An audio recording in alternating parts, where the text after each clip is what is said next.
Salut à tous, j'espère que vous allez bien. Alors aujourd'hui, on se retrouve pour une nouvelle vidéo et dans cette vidéo, je suis accompagné du pasteur Ghislain. Donc je vous laisse vous présenter.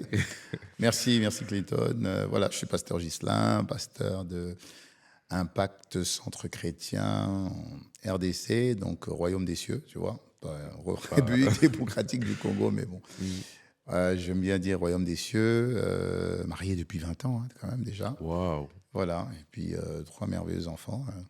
Une fille qui a ton âge, qui a fait ta classe, voilà. Et le gars, dédicace. Et puis voilà, mes deux garçons. Voilà. Ok.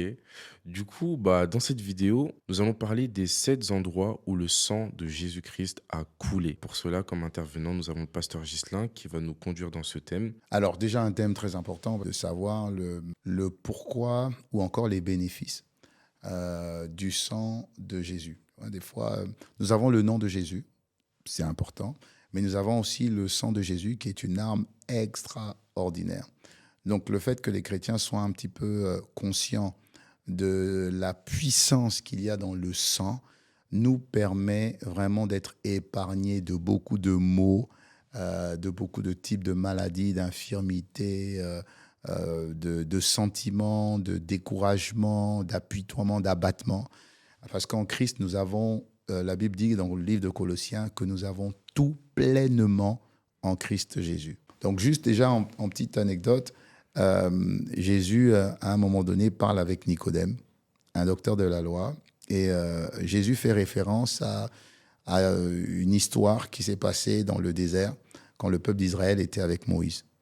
Le peuple de Dieu, le peuple d'Israël qui est sorti d'Égypte, a manqué de respect, a dénigré Moïse et donc a dénigré automatiquement Dieu.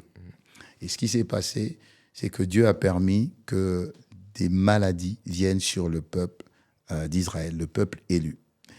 Une fois que Moïse est reparti vers Dieu pour demander pardon à Dieu par rapport au péché du peuple, ce qui s'est passé, c'est que Dieu donne une instruction à Moïse. C'est une excellente histoire, une instruction à Moïse. Et Dieu dit à Moïse, prends un bâton, prends un bâton et élève le serpent d'airain. Pourquoi je suis en train de vous en parler? Parce que vous allez vous rendre compte que l'insigne qu'il y a sur les pharmacies, sur les pharmacies, vous avez une Ouais, le espèce petit le serpent. petit serpent Hmm, autour d'une espèce de croix. hmm. En fait, ça vient de là. Comme ça, vous aurez appris quelque chose. Waouh. Voilà. Donc, cette petite insigne que vous voyez sur toutes les pharmacies avec un serpent, ça vient justement de là. C'est Dieu qui donne à Moïse cette instruction d'élever le serpent d'airain. Et il dit, toute personne qui regardera le serpent d'airain sera guérie. Donc, le fait juste de regarder le serpent d'airain sur ce petit bâton élevé, cette personne recevra la guérison. Et ça a été, depuis lors, l'insigne des pharmacies. Et en fait, cette représentation nous parle de la croix.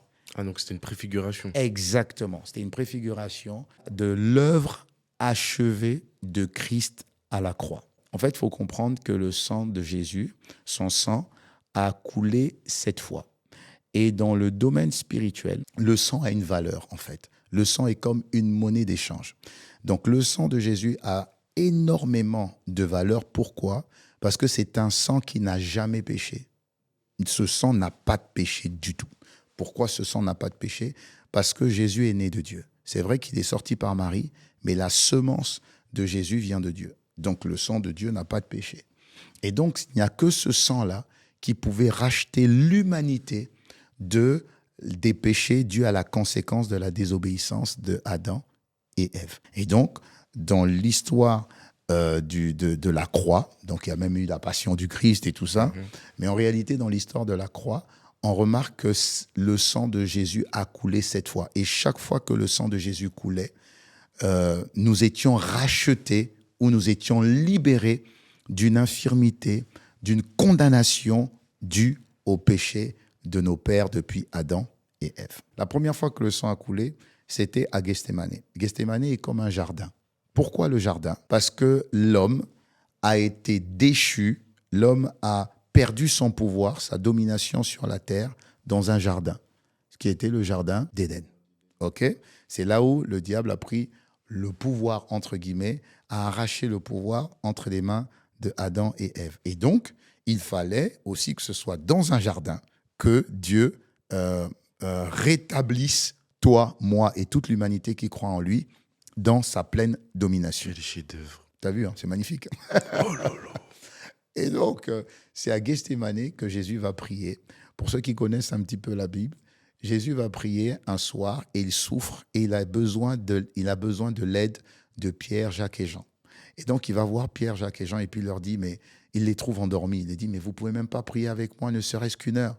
Après, il repart, il va prier, et puis il revient. Il dit, mais vous êtes encore endormis, juste une heure. Après, il repart, et puis il revient. Il dit, mais vous êtes encore endormis, juste une heure. Et en réalité, Dieu voulait que seul Jésus puisse vivre, passer par cette étape de la prière.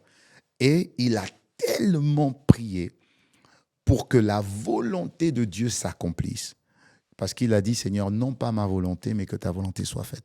Et il a tellement prié que la Bible explique que sa sueur s'est transformée en grumeaux de sang. Et donc, les grumeaux de sang, c'était la première fois que le sang de Jésus a coulé. Ça voulait dire quoi? Ça voulait dire que tous ceux qui croient en Jésus peuvent maintenant accomplir pleinement la volonté de Dieu.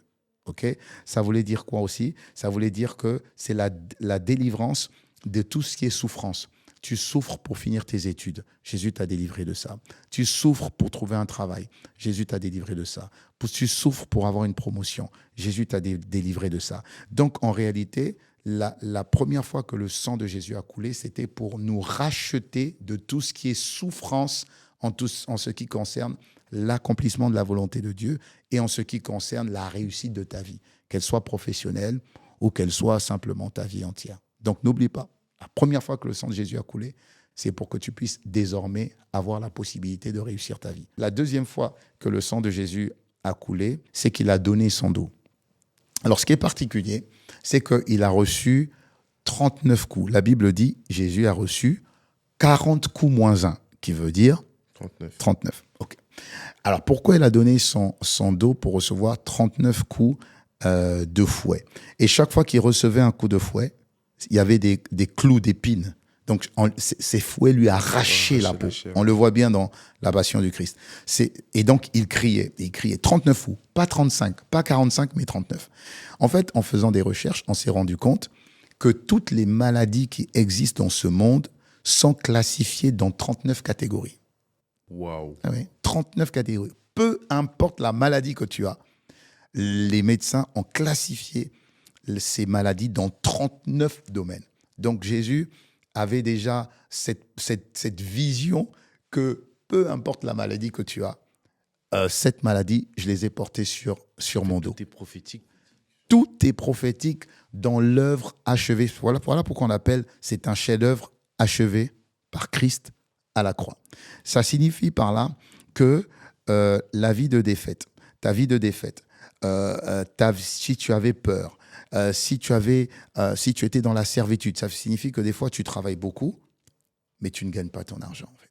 Tu passes ton temps à travailler, tu sors de chez toi à 4 heures du matin, tu rentres des fois à 22h, 23h, tu n'as quasiment pas de vie de famille parce qu'il faut que tu travailles, mais tu te rends compte que tu travailles beaucoup, mais tu n'as pas grand-chose. En fait, il faut juste se rendre compte que la souffrance que Jésus a reçue sur son dos te rachetait de cette labeur qui n'a pas son équivalent en termes pécuniaires.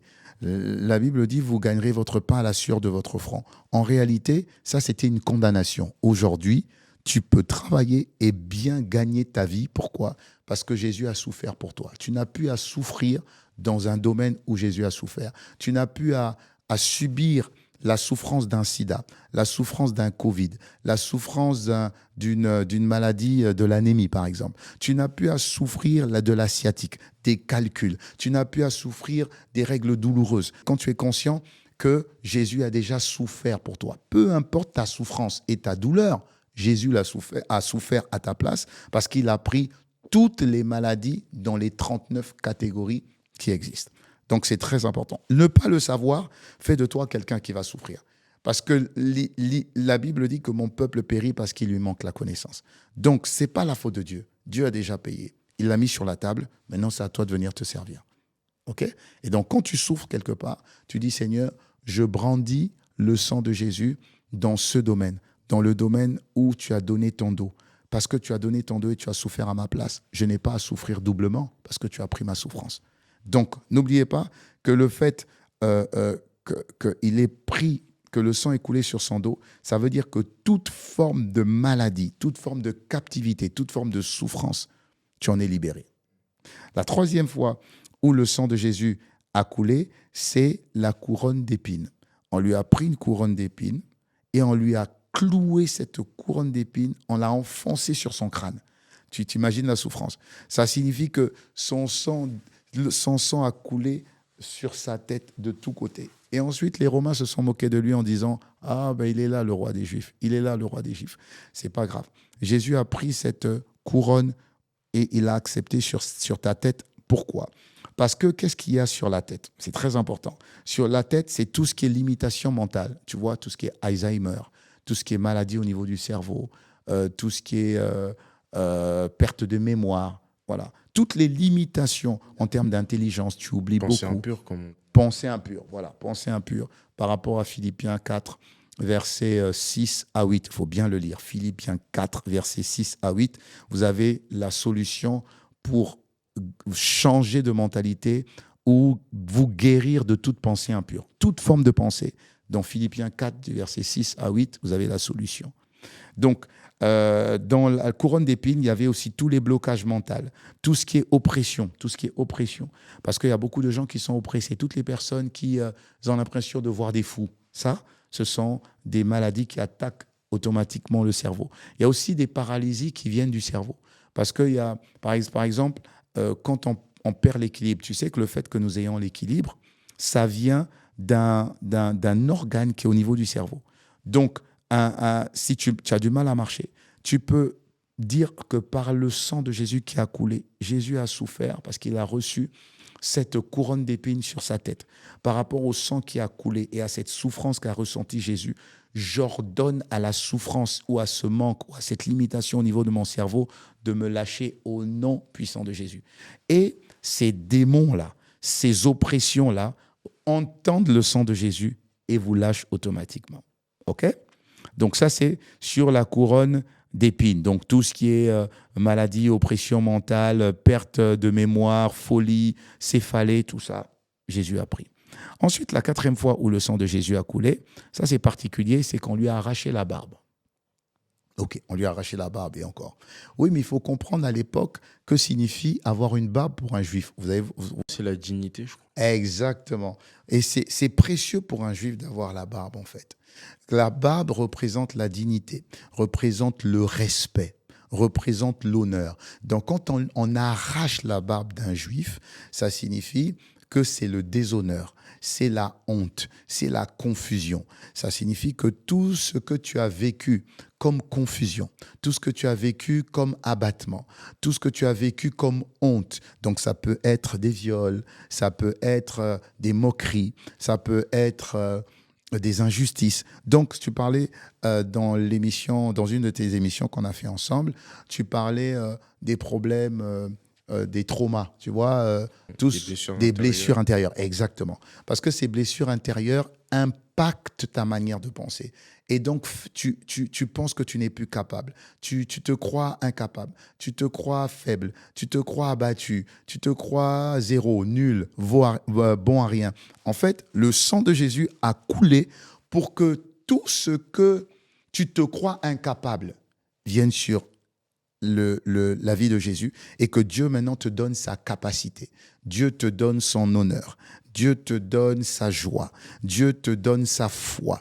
Dieu te donne son audace. Donc, la Bible dit également, quand Paul parle à Timothée, il dit, ce n'est pas un esprit de timidité que tu as reçu. Non, c'est un esprit de sagesse, de force et d'amour. Donc, Dieu te donne toujours des sentiments de fierté, des sentiments de foi et des sentiments de joie. Si tu crois que tu es incapable de faire ça, rappelle-toi que le sang de Jésus a pris tes incapacités pour te donner sa capacité. OK ? Ensuite, ça a été les mains percées. C'est magnifique ce que Jésus a fait. Ça a été les mains percées. Donc là, on est au 5e déjà. C'est ça. Voilà, ça a été les mains percées. Rappelez-vous, sur la croix, Jésus a tendu ses mains et on lui a cloué, on a percé ses mains avec des clous. Ah, okay. Que signifient les mains? Les mains signifient ta productivité. Quand le diable a parlé avec Jésus concernant Job, c'est une très belle histoire, il faut aller dans Job 1 à 2, vous allez voir. Job était un homme qui craignait Dieu, tout allait bien. Et le diable va voir Dieu, et le diable dit à Dieu, mais c'est de manière intéressée qu'il te sert. Permets que je puisse toucher sa vie, et tu verras si il te sert encore. Alors, ce qui est paradoxal, c'est que c'est ce que le diable dit. Le diable dit à Dieu, mais tu as béni l'œuvre de ses mains. Tu as béni l'œuvre de ses mains. Et donc, je ne peux pas le toucher. Ça signifie que quand Dieu vous bénit, en général, Dieu vous bénit par vos mains. Tout ce que vous faites fonctionne. Tout ce que vous entreprenez fonctionne. Le mot entreprendre, c'est entrer et prendre. Entreprendre. Donc, vous devez entrer dans un domaine et posséder ce domaine. Par exemple, tu as une excellente chaîne télé, ça fait pas très longtemps, mais tu es entré et tu as pris des audiences. Donc, tu entreprends. Ça signifie que tu es béni. Et donc, ce sont tes mains. Les mains sont un signe de tout ce que de prospérité, par exemple. Okay? Donc, qu'est-ce qui s'est passé? Quand Jésus a été percé dans les mains, ça veut dire que tout ce qui est échec, tout ce qui est malédiction. Tu fais des choses, ça ne fonctionne pas. Tu fais ça, ça ne fonctionne pas. Par exemple, pour beaucoup d'élèves, ils sont en période bientôt d'orientation. Ils ne savent pas quoi faire. Des fois, la première année à la fac, on prend ça comme une année où voilà, je vais un peu me reposer parce qu'en réalité, je ne sais pas quoi faire. Non, avec Dieu... Des occasions aussi qui fuient à chaque Exactement. fois. Tu vois, tu as des occasions qui arrivent, ça ne fonctionne pas. Tu rentres dans tel business, ça ne fonctionne pas. En fait, c'est comme une malédiction qui accompagne tout ce que tu es en train de faire. Rappelle-toi que si Jésus a été percé dans ses mains, c'est pour prendre toute cette malchance-là, entre guillemets. Tu vois, toute cette poisse qui t'accompagne. Tu fais ça, ça ne marche pas. Tu fais ça, ça ne marche pas. Tu fais ça, ça ne marche pas. Tu fais ça, ça ne marche pas. Non, Dieu a pris tous tes échecs pour que maintenant tu puisses entreprendre et avoir du succès, comme ton émission aura du succès encore plus. Amen. Au nom de Jésus. Donc, en fait, les mains représentent l'activité, la productivité, la responsabilité, le travail, la force, la richesse. Tout ça est représenté dans les mains. Donc, en réalité, par le sang de Jésus qui a coulé, Dieu vous donne la richesse. Dieu vous donne la force. Dieu vous donne un travail où vous vous épanouissez. Dieu vous donne le sens de la responsabilité, le sens de la productivité. À partir de maintenant, vous produisez et ça fonctionne. Dieu a dit à l'homme en le bénissant, dans Genèse 1, verset 26 jusqu'au verset 28, il dit « Soyez féconds, multipliez-vous, remplissez la terre, assujettissez-la et dominez. » Le premier verbe, c'est « soyez féconds ». Ça veut dire « soyez productifs ». Donc les mains, c'est ta productivité. OK? Donc le sang de Jésus a coulé pour que tout ce que vous allez entreprendre fonctionne. Ensuite, la sixième fois que le sang de Jésus a coulé, c'est au niveau de ses pieds. On a mis ses pieds et on l'a cloué au niveau de ses pieds. Alors, qu'est-ce que ça signifie, les pieds? La Bible dit que tout lieu où foulera la plante de tes pieds, je te le donne en possession. Alors, les pieds, ça veut dire, ce sont des limitations. Ça veut dire que des fois, vous êtes bloqué. Vous êtes dans un quartier, vous voulez déménager, vous ne déménagez pas. Vous voulez aller à l'étranger, vous ne pouvez pas y aller. En fait, c'est tout ce qui est limitation. C'est tout ce qui est élargissement, déploiement. Parce que Dieu veut que nous puissions conquérir la terre. Il nous a dit, allez et faites des nations des disciples.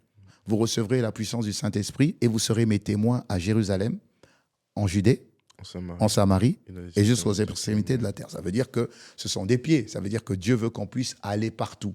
Et tu te rends compte que tu fais tel projet, tu ne peux pas y aller. Tu fais tel dossier, tu ne peux pas y aller. Tu veux aller étudier là-bas, tu ne peux pas y aller. Ça signifie que les pieds, c'est tout ce qui concerne la limitation, tout ce qui concerne l'abandon, tout ce qui concerne plutôt le retard, tout ce qui concerne les paralysies. Okay?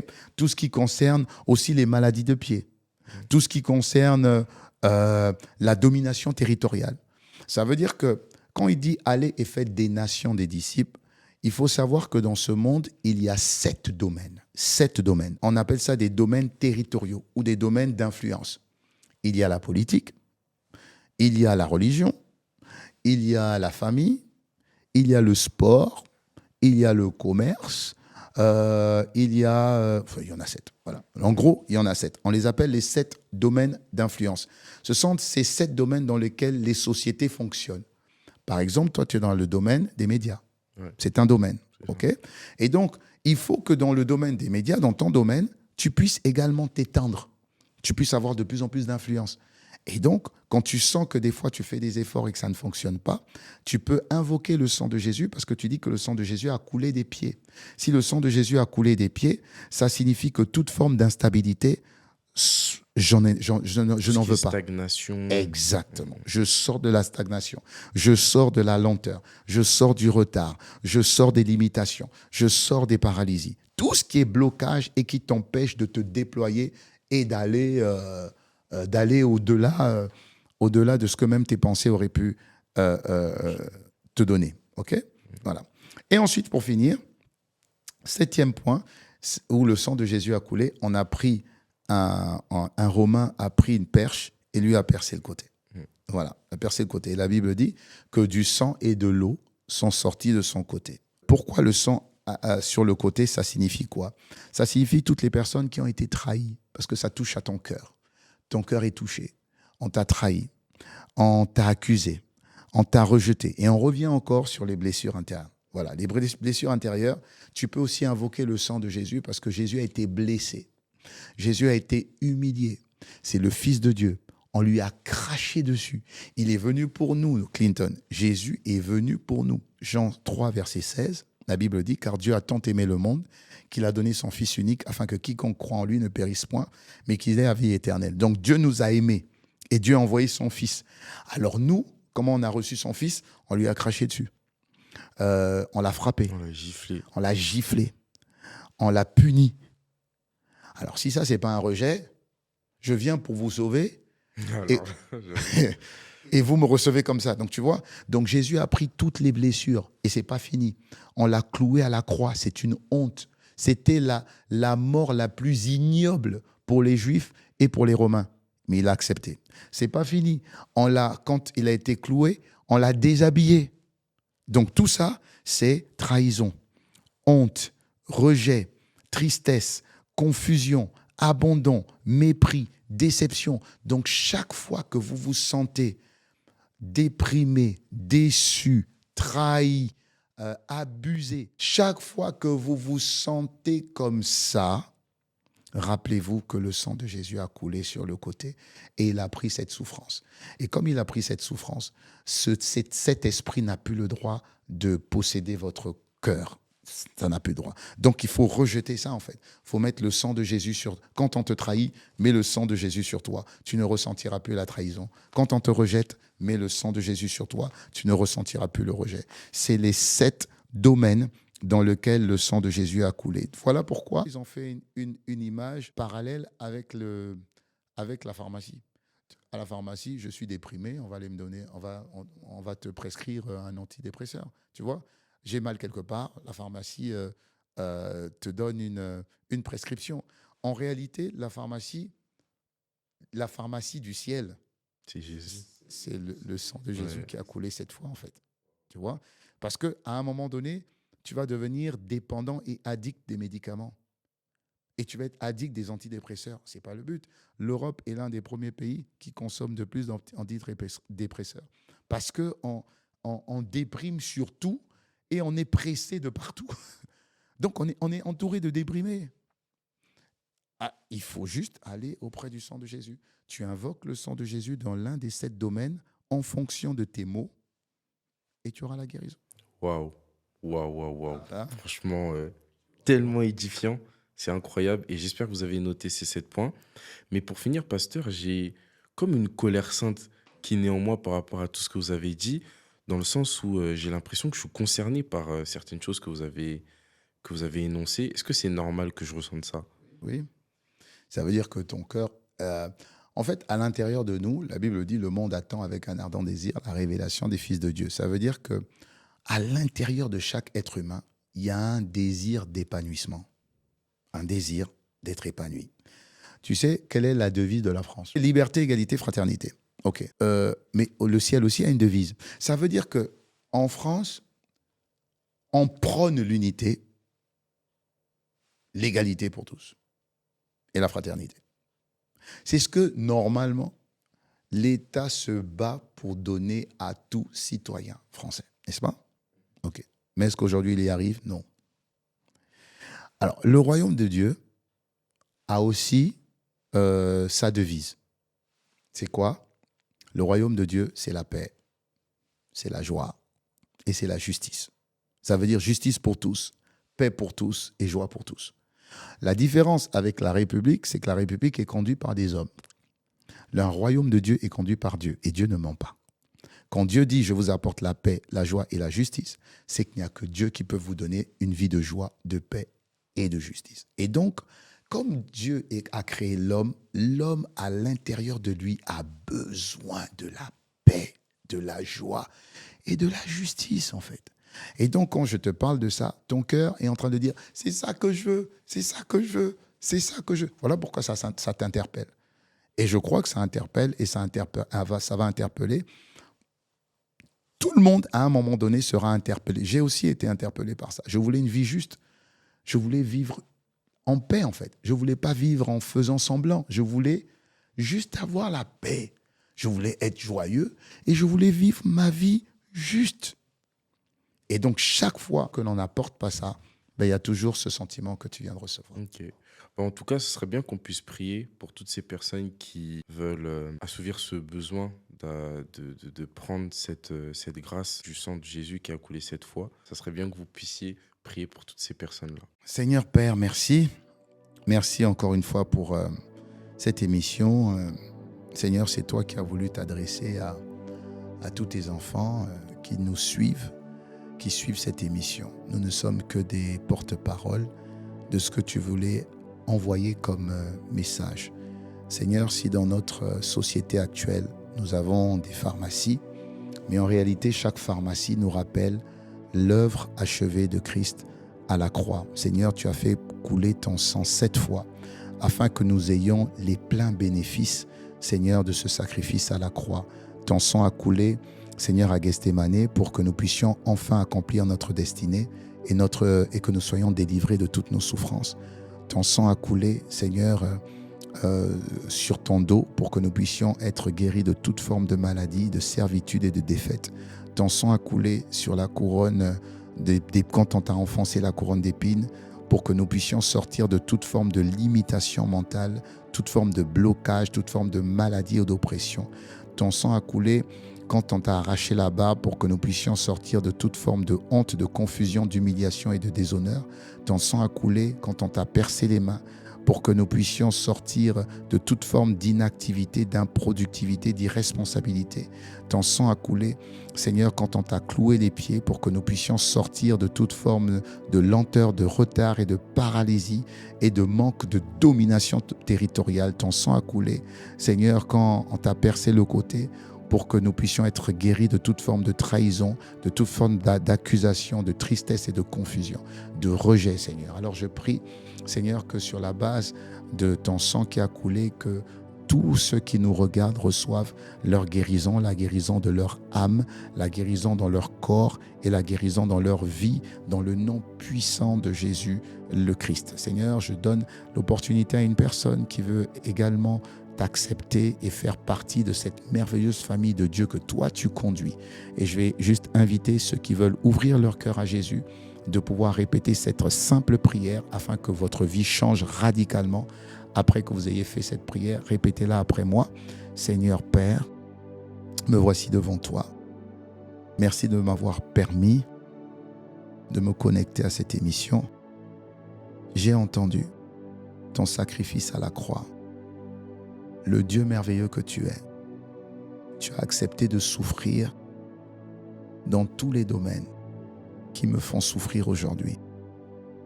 J'ouvre mon cœur et je t'accepte comme mon Seigneur et mon Sauveur personnel. À partir de maintenant, je refuse de souffrir là où tu as déjà souffert pour moi. Je reçois ma pleine guérison, corps, âme et esprit, sur la base des 7 endroits où ton sang a coulé. Merci Seigneur Père. Au nom de Jésus, je suis enfant de Dieu. Amen. Amen. Voilà, Waouh, waouh, waouh, waouh. Bravo à vous. voilà, super. Merci à vous pour toutes les personnes qui ont fait cette prière. Et surtout, n'hésitez pas à m'envoyer un message sur mes réseaux sociaux. Je ferai un plaisir de vous suivre, de vous envoyer des prédications, des enseignements qui vont vous aider à grandir dans votre foi. Merci au pasteur Ghislain Merci d'avoir à vous accepté tous. cette invitation et que Dieu vous bénisse abondamment.